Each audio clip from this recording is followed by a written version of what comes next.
নমস্কাৰ, আজি আপোনালোকক দেখুৱাবলৈ লৈছোঁ কাঁহৰ বাতি। আৰু এয়া হৈছে কাঁহৰ হাতে নিৰ্মিত বাতি, একদম নিখুঁত কাঁহৰ পৰা বনোৱা হৈছে। চাওক এবাৰ কিমান ধুনীয়া, চাওকচোন কিমান ধুনীয়া লাগিছে, একদম পুৰা জিলিকি আছে। এইবোৰ বস্তু কোনোদিন বেয়া হৈ নাযায়, একদম সম্পূৰ্ণ শুদ্ধ কাঁহৰ পৰা বনোৱা হৈছে। ইয়াত কোনো ভেজাল নাই, গতিকে এইবোৰ যোগমীয়া বুলি ক'ব পাৰি। এয়া চাওক, ইয়াত ডাঙৰ সাইজৰো আছে আৰু মিডিয়াম সাইজো আছে আৰু একেবাৰে সৰু সাইজো আছে। আপোনালোকে আহিব আমাৰ দোকানলৈ, সকলো সাইজৰ বাতি, কাঁহী বা যিকোনো কাঁহৰ যিকোনো সামগ্ৰী আপোনালোকে পাই যাব।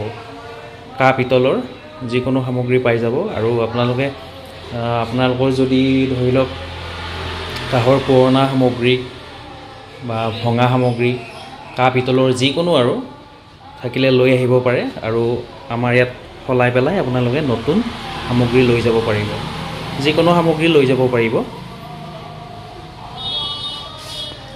আকৌ এবাৰ ভালদৰে দেখুৱাই দিছোঁ। এয়া চাওক,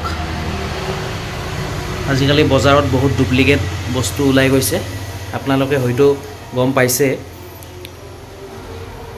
এয়া একদম অৰিজিনেল হয়।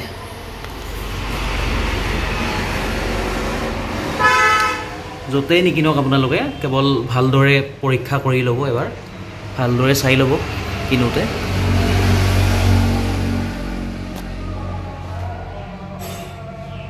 আৰু আমাৰ প্ৰতিষ্ঠানলৈ আহিব, যদি আমাৰ প্ৰতিষ্ঠানলৈ আহে আপোনালোকক সকলো বস্তুৰে গেৰাণ্টি দি দিম, ফুল গেৰাণ্টি থাকিব, লিখিত গেৰাণ্টি থাকিব। গতিকে আপোনালোকে আমাক বিশ্বাস কৰিব পাৰে। গতিকে ভিডিঅ'টো আজিলৈ ইমানেই, ধন্যবাদ।